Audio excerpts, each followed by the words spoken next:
Air India is concerned, India's aviation watchdog found 51 safety lapses at Air India in its July audit, including lack of adequate training for some pilots, use of unapproved simulators and a poor rostering system. According to the reports, the annual audit was not related to the deadly Boeing 787 crash last month that claimed 260 lives in Ahmedabad, but its findings come as the airline faces renewed scrutiny after the accident. Now, Air India issues a statement after DGCA flags violations. Air India vows improvement, and it said that will submit response in the coming days. Will share details of the measures taken. Annual DGCA audit took place in July this year. My colleague Brian is with us on the broadcast to give us more on this. Brian, of course, many issues are being flagged, many violations are being flagged, including the rosters of these pilots.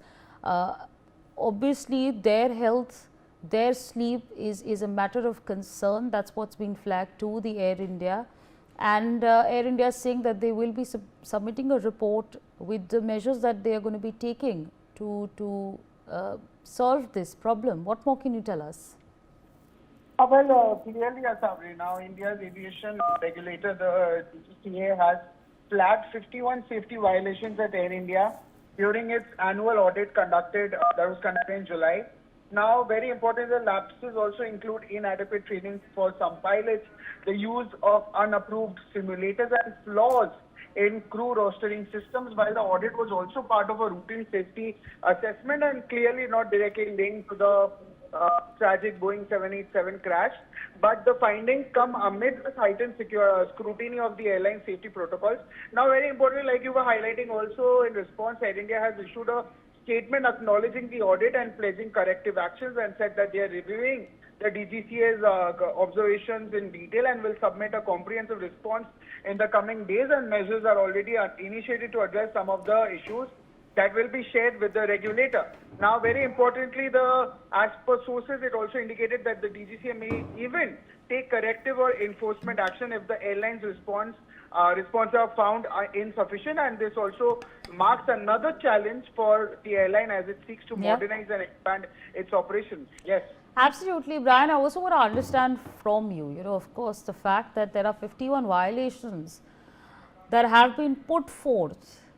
One of which, of course, I was just talking about the prioritizing the overall health of the pilot. Apart from that, what are the other safety lapses that have been put forth in these violations that have now been put together and presented to the Air India to do something about? What are the other violations that we're discussing? Clearly, Sabri, apart from training and pilot evaluation gaps, there have been other key violations that have been uncovered. One would be obviously the training and pilot evaluation gaps. The other would be operational and routing planning deficiencies, where improper route assessments for category C airports, which potentially risking safety during landings and approaches. There is one of crew rostering and fatigue management failures, cabin crew shortages also. At least 4 international flights operated with fewer cabin crew members than required by regulations. There have been checklist and documentation irregularities, deadline structure where 7 critical level 1 violations needed to be rectified also by July 30th, 2025. Then again 44 additional non-compliance issues that are due for resolution by 23rd August itself. So clearly, the DGCA issued these 29 violation notices also in late July also, that mainly covers pilot fatigue, simulator training compliance, training gaps, understaffed international flights, and also repeated missed deadlines. Yes. For more such videos, subscribe to the NewsX YouTube channel, hit the bell icon.